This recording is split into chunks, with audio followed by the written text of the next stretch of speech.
A gente quer estar bem preparado para fazer esse jejum. Não dá para falar de Daniel sem falar de sua vida consagrada. Também não é o nosso assunto de hoje, mas eu estou mencionando. Logo no capítulo 1, nós pregamos o sermão que chamou, está lá na playlist, que chamou Vida Consagrada Precede as Bênçãos. No capítulo 6, nós pregamos sobre vida consagrada, baseia-se na obediência e nas escrituras. Só aí foi 2 sermões de vida consagrada. Quando nós chegarmos no capítulo 10, o famoso capítulo da batalha espiritual, nós vamos perceber que Daniel não estava fazendo batalha espiritual como nós entendemos, mas a batalha espiritual era sua própria vida consagrada. Só em Daniel veremos 3 vezes sobre vida consagrada, e é nesse contexto que nós faremos o jejum de Daniel. Mas nós estamos na parte apocalíptica de Daniel. O Senhor revelou 25 séculos atrás várias mensagens apocalípticas, e é muito importante nós entendermos que a maior parte delas se cumpriram até o século I. Então, século 6 a.C. até o século I, cumpre-se 90% de Daniel. Para que nós saibamos que aquele Deus que falou com detalhes sobre todos esses séculos, inclusive o capítulo 11, que nós não veremos hoje com muitos detalhes, é o mesmo Deus que está dizendo que aquilo que falta se cumprir, se cumprirá. E você sabe o que falta cumprir? Só o reino mundial do anticristo e a volta de Jesus. Todo o resto já está cumprido, trazendo bastante credibilidade para o livro de Daniel e para o fato que o que falta cumprir, se cumprirá. Evidentemente que não se cumpriu ainda, porque o próprio livro de Daniel diz que é bem para o fim do fim, o reino do anticristo. Ele vai acontecer um pouco antes da volta de Jesus.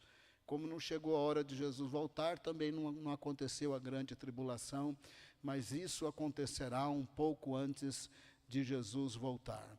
Livro de Daniel, ele é apocalíptico até quando ele parece que ele não é. No capítulo 2, Daniel recebeu a revelação do sonho de Nabucodonosor e a interpretação. Estamos resumindo. Uma estátua com 4 diferentes metais, simbolizando os reinos da Babilônia, Medo-Persas, o grego, o Império Romano, e nos dias do Império Romano, no 4º reino após Jesus, após o reino da Babilônia, ia descer essa pedra de cima para baixo. Jesus veio do céu para a terra. Ele veio para proclamar que o reino de Deus chegou, e o reino de Deus está no mundo, mas não é deste mundo. E esse reino vai crescer, segundo aquele sonho, a pedra cresce e enche toda a terra, ou seja, o reino de Deus crescerá como a semente de mostarda, e vai atingir pessoas de todos os povos, tribos, línguas e nações. Mas a pedra vai voltar uma segunda vez. É na segunda vez que ele esmaga os pés da estátua, e este reino eterno, esse reino de Deus que está no mundo e não é deste mundo, subjugará os reinos dessa terra. Capítulo 3, Nabucodonosor, que é bem melhorzinho que o anticristo, mas ele é simbólico do anticristo, porque ele reunia em si mesmo o poder político, religioso e o poder de governo. Ele tinha esses 3 poderes, e ele fez uma estátua e obrigou as pessoas a adorarem a estátua. Evidentemente que Deus livrou os amigos de Daniel dessa situação, e ele é simbólico do anticristo, porque no capítulo 13 de Apocalipse, o Apocalipse também vai ter uma estátua, e as pessoas terão que adorar o anticristo como Deus e a estátua como Deus. E quem não adorar não vai poder comprar, nem vender e tudo mais. São detalhes do livro de Apocalipse que nós não vamos ver aqui hoje. No capítulo 4 de Daniel, Nabucodonosor teve o sonho de uma árvore grande, todo mundo dependia dessa árvore. Um anjo exclamou alto no céu: corta a árvore, corta os galhos, arranca as folhas, espalha os frutos, e deixa só o tronco acorrentado. Daniel explicou a interpretação do sonho, que Nabucodonosor estava muito orgulhoso, achando que ele era o bonzão e tudo mais, mas tem um Deus que reina sobre os reinos da terra. E por um decreto de Deus, Nabucodonosor ia perder a consciência, ia virar um bicho, se comportar como bicho, ficou acorrentado ali nos jardins do palácio por um certo tempo. Depois ele ia recobrar a consciência, ele ia lembrar do sonho, da interpretação, ele ia se ver que nem bicho todo, sujo, rastejando, mas recobrando a consciência. Então ele ia reconhecer que há um Deus que reina sobre os reinos da terra, e assim ele voltou a ser imperador como havia sido profetizado. Lá no livro de Apocalipse, a Babilônia é simbólica do reino do anticristo. Então, no capítulo 4, o Senhor está dizendo que apesar que haverá o reino mundial do anticristo, Deus continuará sendo Deus sobre a sua criação e Senhor sobre toda a criação, e continuará sendo rei sobre os reinos da terra. Por isso que muito antes de haver um reino do anticristo, Deus já está falando o que vai acontecer, e Deus já está dizendo que o fim dele é a volta de Jesus, quando ele vai subjugar o anticristo e o falso profeta. Deus já está falando de maneira simbólica, tanto é que lá em Apocalipse, um pouquinho antes de cair o reino do anticristo, um anjo fala em voz alta nas regiões celestiais: caiu a Babilônia, porque a Babilônia dos dias de Daniel é simbólica do reino do anticristo. No capítulo 5 de Daniel, o neto de Nabucodonosor deu uma festa com bebedeira, orgias, misturado com feitiçaria, pegou os objetos do templo para se embriagar, enquanto adorava os deuses que não eram deuses, com muita orgia, bebedeira, endemoniamento, todas aquelas coisas erradas. Apareceu uma escrita na parede, Daniel interpretou, para resumir a história: Mene, Mene, Tekel, Parsim, numerado, pesado, dividido. Então Daniel falou para Beltsazar: você deveria ter aprendido com a história do seu avô. Seu avô, Nabucodonosor, quando ele ficou orgulhoso, você viu o que aconteceu. Você deveria ter sabido que há um Deus que reina sobre os reis da terra. Porque você achou que podia profanar os objetos do templo, você achou que você podia pegar os objetos de um culto simbólico de Jesus, instituído pelo próprio Deus, e fazer o que quisesse.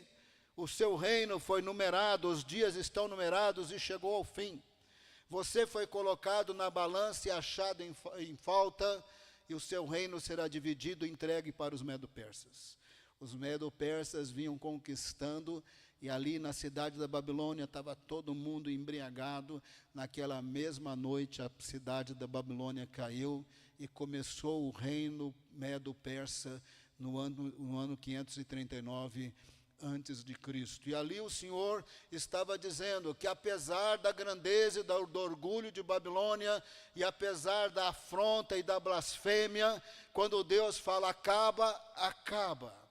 E acontecerá com o reino do anticristo. Num determinado momento, a 7ª trombeta tocará e Deus falará: acaba, acaba e vai acabar. Que Jesus voltará em grande poder e glória, ele vai matar o anticristo, o falso profeta, ele vai separar bodes de ovelhas, porque ele é o Senhor na hora de Deus e na data de Deus. No capítulo 7 de Daniel, estamos agora voltando no tempo. O reino da Babilônia cai no capítulo 5, mas no capítulo 7 e 8 de Daniel, Daniel deixa escrito revelações que ele teve nos dias de Beltsazar. No primeiro ano de Beltsazar, o último imperador do império da Babilônia, no primeiro ano de Beltsazar como rei, Daniel teve uma revelação parecida com o capítulo 2. Também 4 reinos. No capítulo 2, uma estátua dividida em metais diferentes, simbolizando 4 reinos diferentes: Babilônia, Medo-Persas, grego e o Império Romano. No capítulo 7, eles são simbolizados por animais estranhos, meio mitológicos. O reino da Babilônia foi simbolizado por um leão com asas de águia. No mundo animal, o leão ele é muito poderoso. No mundo aí das aves, a águia é a mais poderosa de todas, simbolizando que esse império era muito poderoso. Mas Nabucodonosor foi humilhado, depois voltou a governar. Ali o capítulo 7 fica bem claro que o leão é o Império Romano. O segundo animal é um urso meio esquisito, porque parte dele é mais alta do que a outra parte, como se a minha parte direita aqui fosse mais alta e a parte esquerda mais baixa. Negócio meio esquisito. Mas ali estava sendo revelado que o próximo império seria os medo-persas. Nessa aliança dos medos e dos persas, sendo que os persas eram muito mais desenvolvidos que os medos, de tal maneira que uma parte era mais instruída, mais poderosa, com muito mais condições, mas foi nessa aliança que durante 210 anos teve o reino medo-persa, como profetizado no livro de Daniel. O terceiro animal é um leopardo com asas de ave, não de águia, mas de ave, simbolizando alta velocidade. O Império Grego, quando ele surge na história durante 4 anos, Alexandre o Grande, Alexandre o Magno, sendo poderoso como ele é, registrado na história, em 4 anos vindo da Grécia, passando pela Turquia, Síria, Israel, Irã, Iraque, segundo aquele filme lá, Alexandre o Grande, ele chegou até terras bem distantes da Ásia Menor, tudo da Ásia Central, lugares como Cazaquistão. Em 4 anos fundou o Império grego de uma maneira muito rápida, muito poderosa, foram muito desenvolvidos, e este leopardo representa o terceiro império depois do Império Babilônico, simbolizado pelo leopardo com asas de aves. E depois o leopardo tinha 4 cabeças, porque com a morte de Alexandre o Grande, ele morre com 32 anos de idade, o Império Grego se dividiu em 4, já voltaremos nesse assunto. O quarto animal, um animal feio que dói. Não parece leão, não parece urso, não parece leopardo, é feio que dói, dentes de ferro, assustador, dentes de ferro, patas assustadoras, devorava tudo, e o que ele não devorava, ele pisava, e o que ele destruía tudo. E ele tinha 10 chifres, aí apareceu um 11º chifre pequenininho, domina 3, e esse pequenininho que domina 3 acaba sendo o coordenador. Quando o anjo explica o que é isso, ele fala, refere-se a um governo mundial, os 10 chifres são 10 reis, aí aparece um 11º, subjuga 3, e esse reino mundial terá domínio sobre toda a terra. O seu rei ou o seu coordenador será uma pessoa de muita blasfêmia, de muitas coisas erradas, ele é chamado de o abominável da desolação, vai perseguir os santos, imaginamos que são os santos que ficarão na grande tribulação, mas o Filho do Homem vem nas nuvens e subjuga este reino, e os santos reinam com Jesus para sempre. No capítulo 8, que é o capítulo do nosso dia, nesse momento eu só estou fazendo um resumo, dado a complexidade e a profundidade do livro de Daniel, e quem entende Daniel vai depois entender muito mais fácil Apocalipse, mas isso é outra história. Nós temos uma playlist de Apocalipse, se você ouvir a playlist de Daniel e de Apocalipse, você vai entender esse assunto da chamada escatologia, esses assuntos dos últimos fatos, últimos acontecimentos, antes da volta do Senhor Jesus. No capítulo 8, Daniel está no 3º ano de Belsazar. Muito importante, a Babilônia ainda era império. Império Medo-Persa não era história. Império Grego não era história. Império Romano não era história. Eram coisas futuras. E ali no 3º ano do rei Belsazar, Daniel, numa visão, se viu na província do Elão, diante do rio Ulai. Ele viu 2 anjos também, e aí ele viu diante ali do rei um carneiro com 2 chifres, um chifre menor e um que apareceu depois maior, um chifre maior do que o outro, e o carneiro era valente, ele dava chifrada para cá, chifrada para lá, ninguém podia com esse carneiro, ele cresceu e ele foi poderoso. Quando o anjo Gabriel explicou, e eu vou ler já para você perceber que eu não estou inventando, quando o anjo Gabriel explicou essa parte da visão profética, ele disse: o carneiro simboliza os medo-persas, que no terceiro ano do rei Belsazar não era império, o império era império babilônico. Então era uma profecia do futuro. Esse carneiro são os medo-persas. Eles vão ser o próximo império. E na prática eles foram império por 210 anos. E esses impérios antigos, é importante nós entendermos isso, eles não eram tão atrasados assim. Para aquele momento da história, eles eram muito desenvolvidos. Eles construíam cidades grandes, com muralhas grandes. Dentro, em cima das muralhas, podia caminhar uma carruagem, por exemplo. Eu vi um pedaço desses de muralha antiga, lá no leste, lá no leste da Turquia, perto da Síria, de tal maneira que essas coisas existiam. Quando você chega perto de uma muralha dessa, você fala, parece que a gente faz uns muros assim tão chifrinho, né? Quando você chega perto daquela muralha, você fala, não é que os homens construíam muralha desse jeito mesmo? Esses povos, eles eram desenvolvidos. Eles construíam cidades, eles tinham agricultura com irrigação, eles tinham agropecuária, eles tinham exércitos com patentes, eles tinham administração pública, eles tinham também o jurídico. Evidentemente que o imperador mandava e desmandava, mas eles tinham o jurídico também, e eles tinham escrita. Eles tinham escrita. Lembra que Nabucodonosor faz decreto e manda para os povos todos? Era na escrita cuneiforme em pedra. E eles escreviam. Alguém lá era bom de escrever em pedra, porque está difícil de escrever até em papel, quanto mais escrever em pedra. Mas eles faziam os decretos em pedra, ia para os demais povos. Eles eram desenvolvidos. Os assírios fizeram Nínive, depois veio os babilônios que fizeram a cidade da Babilônia, os persas fizeram Persépolis, e os gregos tinham Atenas e outras cidades, os romanos tinham Roma, que está aí entre nós até hoje. Então eles foram muito desenvolvidos comparado com os demais povos. Se você comparasse eles com as tribos bárbaras da Europa, eram todos uns selvagens. Se você considerasse aqui com os povos tribais das Américas, tirando os maias, os astecas ali na Guatemala, tirando os incas no Peru, o resto aqui era tudo bicho do mato mesmo. Se você comparasse com outros povos tribais ao redor da terra, tudo era muito atrasado. E antes dele teve os faraós do Egito, com um certo sentido, também com escrita, e também muito desenvolvidos, se comparado com os outros povos. Então apareceu ali naquela visão o carneiro, e ninguém podia com o carneiro. Aí o anjo Gabriel explicou que era o Império Medo-Pérsia, que ainda ia ser império por 210 anos.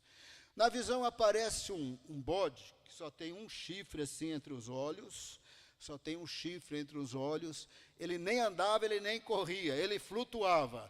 Ele vem do ocidente para o oriente em alta velocidade, ele enfrenta o carneiro, arrebenta os chifres do carneiro. Sabemos que os chifres do carneiro, por explicação do anjo Gabriel, eram os medo-persas. Ele destrói os medo-persas, ele pisoteia o carneiro e ele desenvolve um grande império. E quando o anjo Gabriel explica, o anjo Gabriel explicou que vinha da Grécia. Então, da Grécia, Turquia, Síria, Israel, Irã, Iraque, por aí afora, os gregos desenvolveram um grande império. E o anjo Gabriel explicou que esse único chifre aí era o primeiro rei. Olha, gente, não tem como errar. O primeiro rei do Império Grego é Alexandre Magno, é Alexandre o Grande. Ele é o conquistador em 4 anos. E a própria visão diz que no auge do seu poder, o chifre seria quebrado. Alexandre, isso no século VI. Então, no século IV, em 4 anos, Alexandre o Grande domina tudo, e no auge do seu poder, com 4 anos que ele domina tudo, ele morre com 32 anos, como estava profetizado, que no auge do seu poder, esse chifre ia ser quebrado, ia surgir 4 chifres, e o anjo Gabriel explicou que esses 4 chifres é o Império Grego, que seria dividido em 4. Ia surgir 4 dinastias. Surgiram 4 dinastias.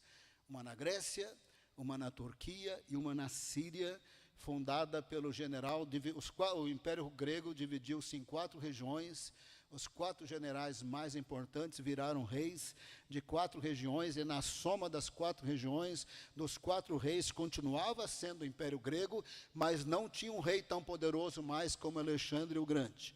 E ali na Síria, fundador dessa terceira dinastia, digamos assim, foi Seleuco, onde nasceu a dinastia Seleucida. E no Egito estava Ptolomeu, e nasceu a dinastia Ptolomaica. Aí, profetizado ali para Daniel, no capítulo 8, de uma dessas 4 dinastias, ia aparecer o sangue ruim. Calma aí, não é ninguém da sua família, eu sei que você pensou, mas não é da sua família. Vai aparecer o sangue ruim. Ei, mas não é aquele ex-namorado, ex-marido, calma aí. E apareceu o sangue ruim. Esse sangue ruim ia invadir Israel. Ele ia afrontar o Deus vivo, ele ia parar com os sacrifícios no templo. Lembra, no 3º ano de Belsazar, a Babilônia era império. No 3º ano de Belsazar, os judeus não tinham voltado para Jerusalém. No 3º ano de Belsazar, o templo estava no chão. No 3º ano de Belsazar, Neemias não tinha construído as muralhas de Jerusalém. O templo nem existia. E no 6º século, o Senhor estava falando, ou no 5º século, talvez mais próximo da queda da Babilônia, no 5º século, o Senhor estava falando para Daniel que num determinado momento o templo vai ser destruído de novo. Não exatamente como o 2º templo, mas interiormente ia ser bem bagunçado, ia acontecer coisas bem abomináveis dentro do templo, e os sacrifícios iam parar. O sacrifício do holocausto de manhã, o sacrifício do holocausto à tarde, eles iam parar por causa desse sangue ruim que ia aparecer na história, que ia afrontar a Deus, declarando-se Deus, e afrontar a Deus, parando todo o funcionamento do templo, como Deus havia dado para Moisés. E ele ia ser uma pessoa muito ruim por 2.300 tardes e manhãs. Esse é um número difícil, mas parece que o melhor entendimento é esse. Por 1.150 dias de manhã, 1.150 dias à tarde, o sacrifício do holocausto de manhã e à tarde, somado 2.300, não ia ter sacrifícios por 1.150 dias, então o templo ia ser purificado, seria restaurado, e o trabalho desse sangue ruim ia acabar. Antes de eu falar especificamente dele, mas garantindo que não é nenhum dos seus parentes, vamos ler Daniel 8, verso 9.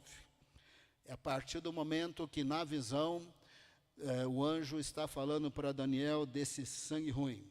De um deles, Daniel 8, 9, de uma dessas 4 dinastias, de um deles saiu um chifre pequeno.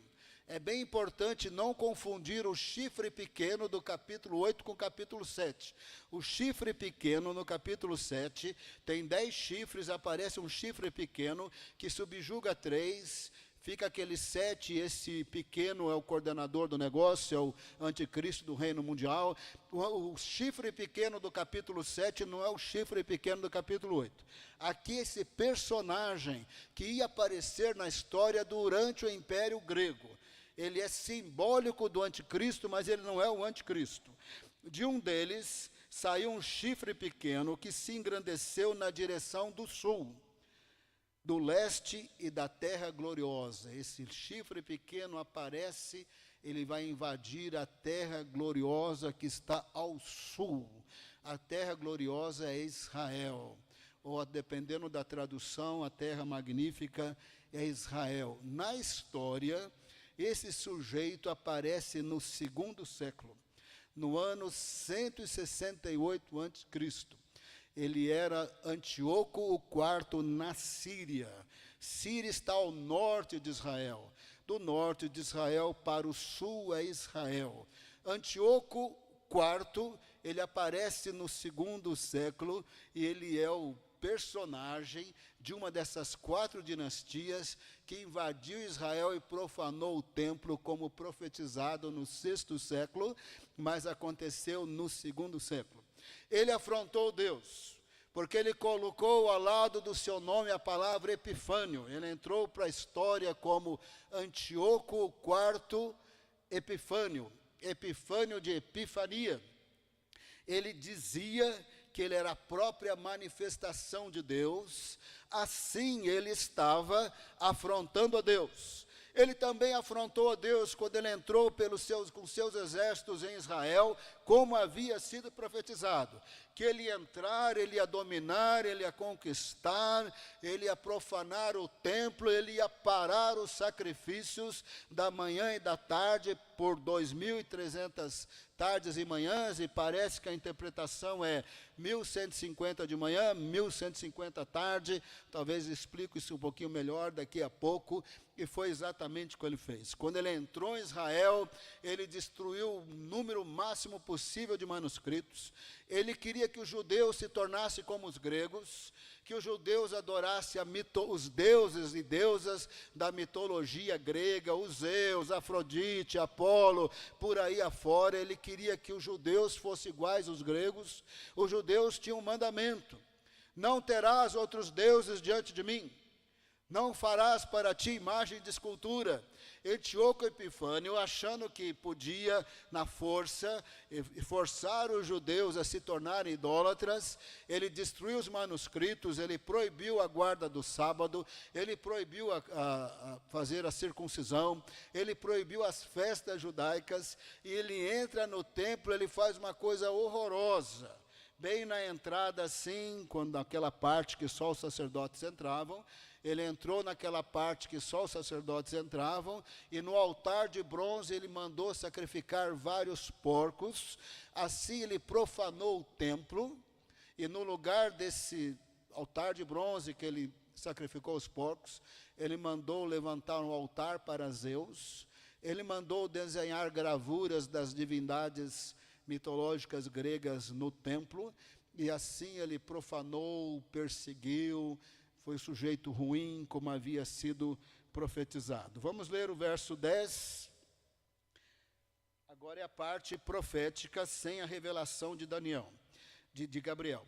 Ele se engrandeceu tanto, na prática, Antíoco IV Epifânio, ele se engrandeceu tanto que alcançou o exército dos céus.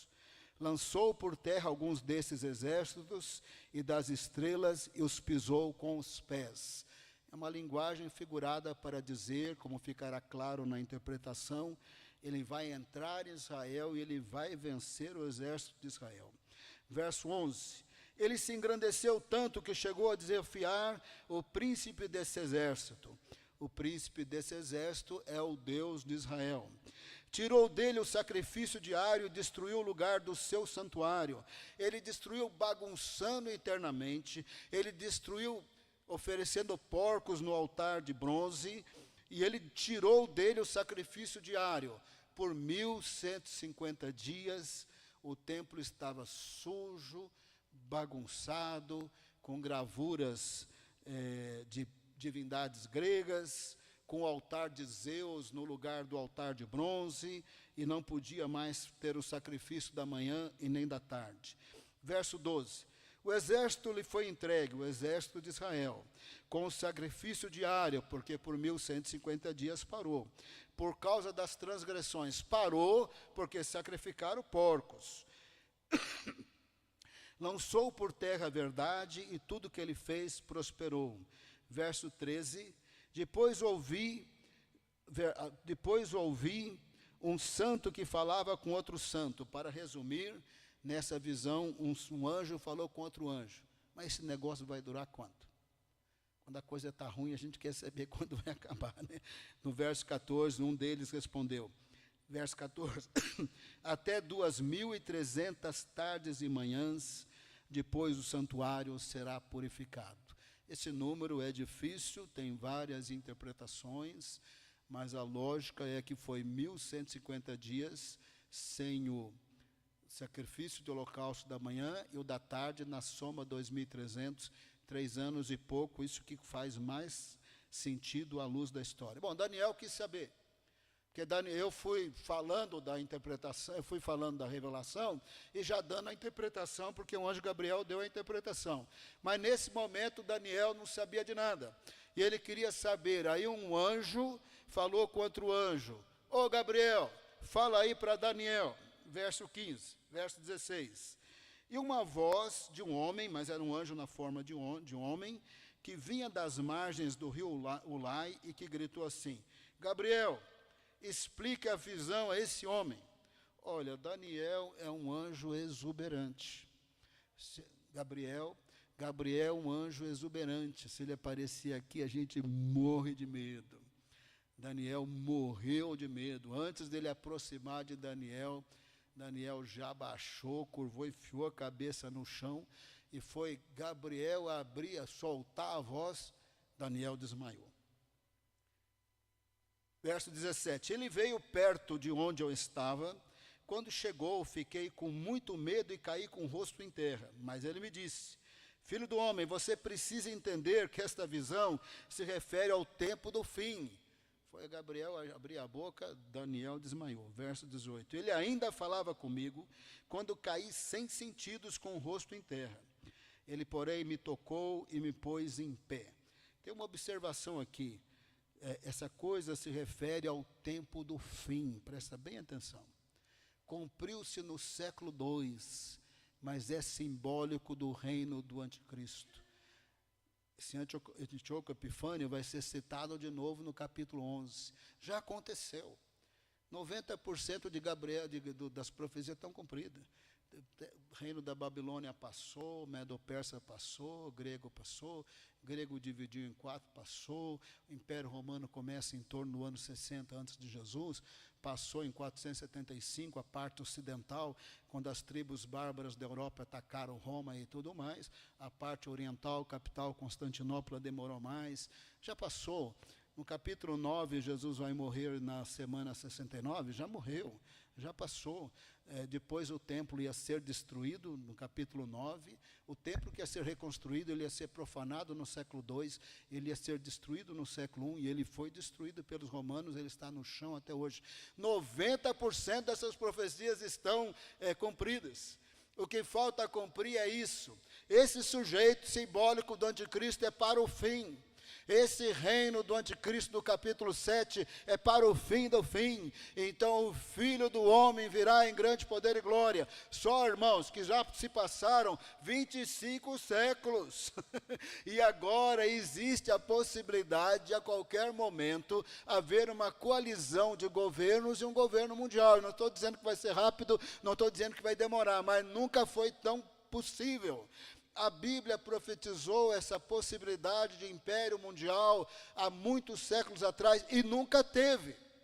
Teve o Império Britânico poderoso, tinha ilhas aqui no Caribe, tem a Guiana Inglesa, tinha muita terra ali na África, na Ásia, mas não foi Império Mundial. O Império Romano foi poderoso. Você vai na Tunísia, vai no Marrocos, vai na Jordânia, vai na Grécia, na Albânia, na Jordânia, Irlanda do Norte, Irlanda, Escócia, Inglaterra, toda a Europa vai ter ruínas do Império Romano. Você vai na Jordânia, tem ruínas enormes do Império Romano. Você vai no Marrocos, ruína enorme do Império Romano. Você vai na Tunísia, tem uma arena do Império Romano lá. Eles foram muito poderosos, mas não foi Império Mundial. O Império Português, o Império Espanhol, nenhum deles foi Império Mundial. Recentemente, Estados Unidos e União Soviética, mas não foi Império Mundial. Nesse momento, os Estados Unidos e China, mas não é Império Mundial. Estão brigando agora pelas tarifas, né? Os dois lados vão perder muito. Está arriscado a qualquer momento, eles não vão parar de perder. Se os Estados Unidos conversar com a China e entrar num acordo, poderá ser o início do império mundial, que a Bíblia diz que não é um país dominando todos, é uma coalizão de governos que vai surgir este império do qual virá o anticristo. Bom, aí Daniel desmaiou, o anjo Gabriel levantou, verso 18, ele ainda falava comigo quando caí sem sentidos com o rosto em terra. Ele, porém, me tocou, me pôs em pé. Verso 19, Eis que vou lhe contar o que há de acontecer no último tempo da ira. Então não é só Antíoco Epifânio, é lá no futuro, porque esta visão se refere ao tempo determinado do fim. Verso 20, veio as explicações, é que eu dei a explicação antes, mas eu não estava inventando. Verso 20, aquele carneiro com 2 chifres que você viu, são os reis da Média e da Pérsia. Esse império durou 210 anos. Verso 21, o bode peludo é o rei da Grécia, e o chifre grande entre os olhos é o primeiro rei. Não tem como errar. O primeiro rei do império da Grécia, Alexandre Magno, Alexandre o Grande, em 4 anos, ele fundou, estabeleceu o império grego. Não tem como errar. Como profetizado, esse chifre ia cair, ele morre com 32 anos.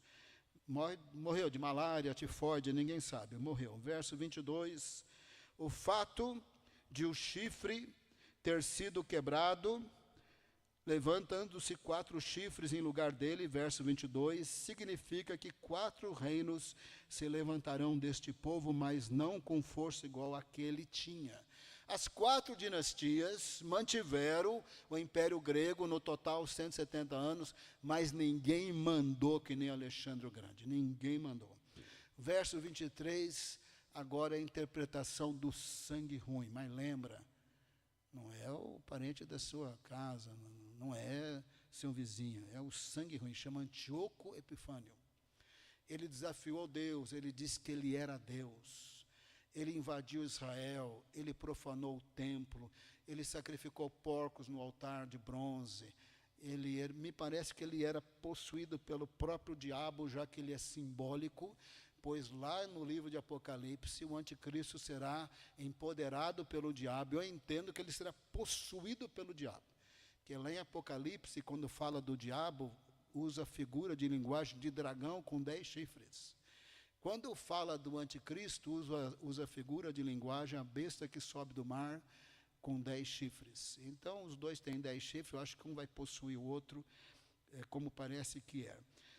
23, agora falando de Antíoco Epifânio, que aparecer na história 4 séculos depois.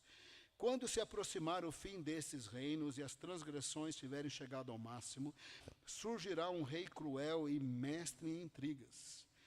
Verso 24, grande será o seu poder, mas não por sua própria força. Me parece que encapetado pelo diabo. Causará destruições terríveis, matou muitos judeus, destruiu manuscritos, proibiu os judeus de seguirem a religião, inviabilizou o templo, profanando o templo com sacrifícios de porcos, e prosperará naquilo que fizer. Destruirá os poderosos e o povo santo. Vai vencer o povo de Israel, e venceu. Durante 3 anos e pouco, subjugou tudo ali em Israel, vindo do norte para o sul. 25. Por sua astúcia fará prosperar o engano. No seu coração ele se engrandecerá e destruirá muitos que vivem despreocupadamente. Ele se levantará contra o príncipe dos príncipes, mas será destruído sem intervenção humana. Ele se declarou Deus, ele profanou o templo por 1150 dias, somatória dos 2 sacrifícios, 2.300 dias. Judas Macabeu levantou uma revolta contra ele. 3 anos depois, botou os exércitos de Antíoco Epifânio para correr e purificou o templo. Sabe-se que quando ele torna o templo impuro, são uns 3 anos e 2 meses antes, e aí ele levanta esse altar para Zeus, possivelmente ele inaugura no dia 25 do mês Quisleu de 168. 3 anos depois, 25 do Quisleu de 165, Judas Macabeu botou os exércitos de Antíoco Epifânio para correr e reconsagrou o templo para Deus. O templo estava bagunçado. Se o altar de bronze estava bagunçado, você imagina a mesa dos pães da proposição, onde foi virar, onde foi parar, imagina onde foi parar a bacia, onde foi parar tudo, o altar de incenso, bagunçou tudo.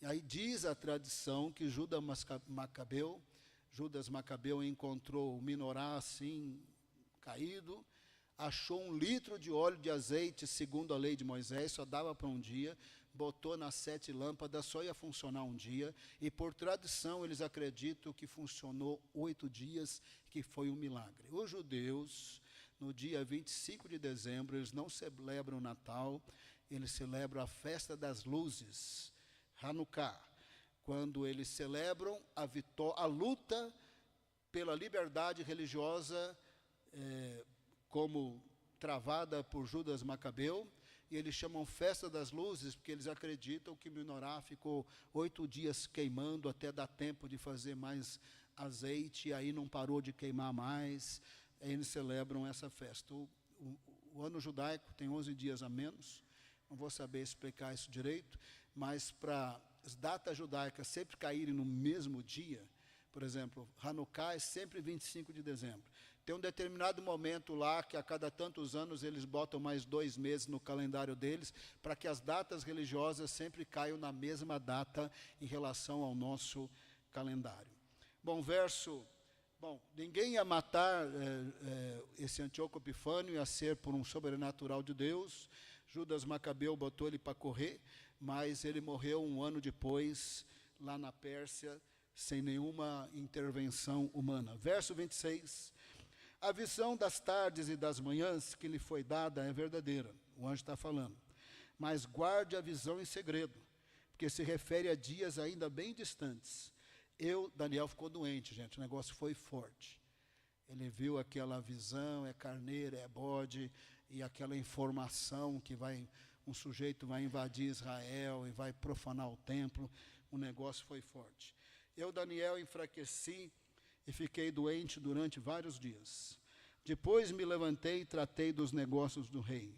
Fiquei espantado com a visão e não havia quem a entendesse. Daniel era funcionário público. Depois que ele sarou, foi trabalhar. Durante o império, durante os dias de Nabucodonosor, ele era o administrador da província da Babilônia. No primeiro ano do Império Medo-Persa, quando ele estava idoso ainda, foi cogitado dele ser o 2º homem mais importante do Império Medo-Persa. Ele era funcionário público, experiente dos bons, mas ele era um homem muito consagrado a Deus. E ele termina dizendo, e não havia quem a entendesse. Presta bem atenção aqui. Mesmo o anjo Gabriel explicando, estava difícil de entender, porque o Império Medo-Persa ainda ia surgir.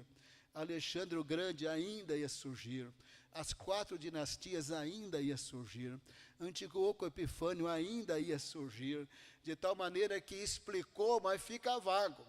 Agora, para nós ficou mais fácil, porque a gente tem a explicação do anjo Gabriel e a gente tem a história. A gente sabe que o primeiro rei do Império Grego é Alexandre o Grande. A gente sabe que foi profetizado que no auge do poder, esse chifre ia ser quebrado e aparecer 4, e ele foi no auge do poder, em alta velocidade, que nem um bode que vinha flutuando do ocidente para o oriente. Ele estabelece o império e morre com 32 anos de idade. Aí surgem as 4 dinastias, aí o rei que invade Israel e profana e acaba com os sacrifícios, Antíoco Epifânio, no 2º século, de tal maneira que a gente tem a profecia, tem a revelação do anjo Gabriel e a gente tem a história. Mas até que isso fosse história, estava difícil de entender. As 70 semanas do capítulo 9, a gente só vai entender a partir do século 1, eu explico depois, não é assunto de hoje. De tal maneira que nós estamos há 25 séculos depois de Daniel, e a gente tem o desenrolar da história, então ficou fácil. Quando a gente lê no capítulo 9 que o templo vai ser destruído de novo, ele foi destruído no ano 69, e ele está no chão até hoje. Então fica fácil de entender, porque nós temos a profecia, nós temos a revelação, nós temos a explicação e a gente tem a história. O que o Senhor está nos ensinando a partir do capítulo 8? Vai ter o reino mundial. No capítulo 8, ele profetiza a transição do Império Medo-Persa para os gregos nos detalhes, para que a gente saiba que esse sujeito do 2º século, ele é simbólico do anticristo. Quando chegar no capítulo 9, ele vai dar que semana que ele vai reinar o mundo, é a semana 70. Não quer dizer que a gente tenha data, mas a gente sabe que é a semana 70. No capítulo 11, o Senhor vai entrar em mais detalhes. Como é que se deu a transição lá na dinastia dos Seleucidas, desse rei para este rei, desse rei para este rei, até que um deles tem uma princesa que casa com o pessoal do Egito, é Cleópatra, tudo isso no capítulo 11, até que surge Antíoco Epifânio. E lá no capítulo 11, de repente, não é mais segundo século, vai lá para frente no reino do anticristo, porque ele é simbólico do anticristo. Deu bode, mas a palavra de Deus se cumpriu, a palavra de Deus sempre se cumprirá. Jesus vai derrotar o anticristo e vai voltar em grande poder e glória. Irmãos, eu preciso dizer para vocês, tudo isso se cumpriu, 90% de Daniel, nos próximos 5, 6 séculos. Só está faltando o reino do anticristo. Mas, irmãos, já se passaram 25 séculos. Nunca estivemos tão próximo. Quando você vê os sinais da volta de Jesus e o tempo que passou, fala, pastor, mas está demorando muito. Está mesmo, porque quando o reino do anticristo aparecer, só vai faltar 7 anos para Jesus voltar. Então, se está demorando, é porque não chegou a hora dele voltar, porque a hora que chegar a hora dele voltar, o bicho ruim vai ser liberado. A Bíblia diz que o Espírito Santo o detém, mas quando for a hora, ele vai aparecer, ele vai ser semelhante a Antíoco Epifânio no 3 anos e meio de grande tribulação, ele vai para Israel, onde ele terá construído o 3º templo numa aliança de paz. Ele vai profanar o templo, ele vai se declarar Deus. Está lá em Apocalipse, eu falei isso quando preguei em Apocalipse. Hoje nós não vamos entrar nesses detalhes, senão essa palavra não termina nunca. Deus cumpre a sua palavra. Deus está cumprindo a sua palavra. O Senhor reina sobre os reinos da terra. Um dia vai surgir o reino do anticristo, mas um dia um anjo nas regiões celestiais vai gritar, caiu a Babilônia. A 7ª trombeta vai tocar e os mortos em Cristo vão ressuscitar. Está no capítulo 12 de Daniel. Vai chegar uma hora que os mortos em Cristo, eles vão ressuscitar, e eles virão com o Senhor, e nós estaremos na plenitude do reino de Deus, de tal maneira que na segunda vinda de Jesus, a pedra volta, e volta para esmagar os pés da estátua do capítulo 2, e volta para implantar esse reino eterno, sem pecado, sem morte, sem doença, sem lágrima, sem tristeza, sem corpo que envelhece. Receberemos corpos celestiais em poder e glória, mas até lá nós temos que saber que Deus cumpre a sua palavra. Até lá nós temos que saber que ainda tem para o mundo dias piores. Se Antíoco Epifânio, ele é simbólico do anticristo, então vai piorar, uma hora dessa vai piorar, mas o Senhor vai cumprir a sua palavra e vai voltar em grande poder e glória. Irmãos, Daniel, ele se tornou o profeta que se tornou, porque capítulo 1 deixa claro, foi dom, Deus deu para ele interpretação de sonhos, foi dom, ele não era melhor do que ninguém. Mas uma coisa eu vou dizer para você, no capítulo 1 ele está em consagração a Deus. 10 dias sem comer as comidas consagrada aos ídolos. E aí ele se torna um dos sábios do império. Capítulo 2 ele fala para Nabucodonosor, não sai matando a gente não, porque eu não tive nem tempo de orar. Foi orar com os amigos dele, Deus revelou o sonho e a interpretação do sonho. Capítulo 4, ninguém conseguia interpretar o escrito na parede. Daniel bateu os olhos e sabia o que significava. Capítulo 6, os leões não comeram Daniel. Capítulo 7, ele está tendo revelações que dá medo, que dá canseira, que ele perde o sono, que ele fica doente. Capítulo 7 e 8. Capítulo 9, ele está consagrando-se a Deus, porque ele entendeu pelas profecias de Jeremias que estava próximo a hora deles voltarem para Israel e construir Jerusalém, e depois Neemias ia reconstruir as muralhas. Capítulo 10 tem uma batalha espiritual, mas ele não estava fazendo batalha espiritual. Ele estava orando, ele estava jejuando, ele era consagrado, ele estava clamando a Deus, ele estava buscando a face de Deus. Ele não estava fazendo batalha como nós pensamos que ele estava. A batalha era ele ser santo diante de Deus. A batalha era ele ser obediente e andar nos caminhos do Senhor. Capítulo 6, ele orava 3 vezes por dia. De manhã, na hora do almoço e no pôr do sol. No nascer do sol, ao meio-dia e no pôr do sol. Ele orava 3 vezes. Não sabemos se era 5 minutos, 10 minutos, 15 minutos. Mas ele orava 3 vezes ao dia. Capítulo 1, capítulo 9, capítulo 10, aqui e ali ele separou dias de oração e jejum. Foi nesse contexto que teve batalha espiritual, foi nesse contexto que teve as revelações apocalípticas, foi nesse contexto que teve os milagres, foi nesse contexto que Deus revelou Apocalipse, antes mesmo de Apocalipse ali para João, porque sem Daniel nós jamais entenderíamos o livro de Apocalipse. Com Daniel é possível entendê-lo. Irmãos, que o temor de Deus venha sobre nós, para termos vida de santidade, vida de oração. Nós não vamos ser o profeta Daniel. Isso aí é um papel muito singular na história, né? Não teve outro Daniel nesse jeitão aí de Daniel, que era administrador público, mas também era profeta. É difícil achar esse perfil aí. Mas, na verdade, é no buscar de Deus, que o plano de Deus para nossas vidas será realizado naquilo que Deus tem para cada um de nós, com bastante bênção. Vamos orar. Sabrina, pode trazer as crianças, vamos ficar em pé. As crianças vão fazer uma apresentação. Aí eu gosto de orar que nem crente, assim que ama Deus, ora. Aleluia, glória a Deus. Aleluia, glória a Deus. Aleluia, eu queria orar assim como se a gente fosse da Assembleia de Deus. Vamos fingir que a gente é? Vamos fingir, porque a gente não é, né? Quando a gente fala, vamos orar, os crentes ficam com o breque de mão puxado. Mas fingindo, irmão, fingindo que você é assembleano, ora de todo o seu coração. Amém? Ora, amém? 1, 2, 3, pode começar a orar, aleluia. Finge bem aí, aleluia. Finge bem, se coloca na presença de Deus. Pai amado, obrigado pelos 90% das profecias do livro de Daniel cumpridas.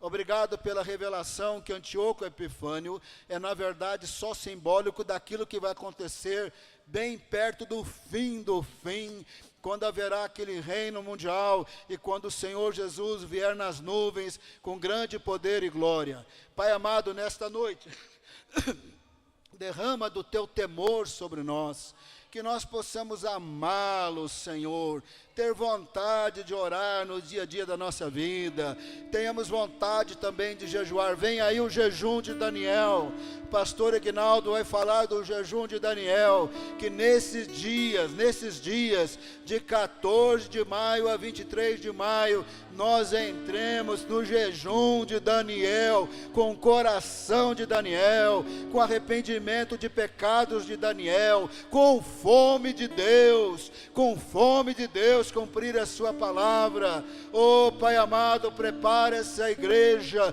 e o Vale da Bênção e os ministérios do Vale da Bênção para o jejum de Daniel. A gente quer as bênçãos do Senhor, os milagres do Senhor, a voz do Senhor, mas não nos consagramos como Daniel, não tememos o Senhor como Daniel, não buscamos a face do Senhor como Daniel. Jejum de Daniel não é se tornar vegetariano, é um tempo de consagração, de humilhação, de busca, de arrependimento, de clamor pela presença do Senhor e pelo teu Espírito Santo. Pai amado, essas revelações do Senhor, elas são assustadoras, porque Antíoco Epifânio era um sujeito terrível, mas o Senhor está avisando de antemão: vai acontecer na história, mas Jesus vai voltar e resolver. Jesus vai voltar e resolver. Não vai ser por força humana, será pela força do Senhor. Pai amado, abençoa essa igreja, Senhor. Dê alegria do Espírito Santo, dê poder do Senhor, dê amor do Senhor, dê graça do Senhor, dê presença do Senhor para cada um deles. Pai amado, os use para a honra e glória do nome de Jesus. Amém.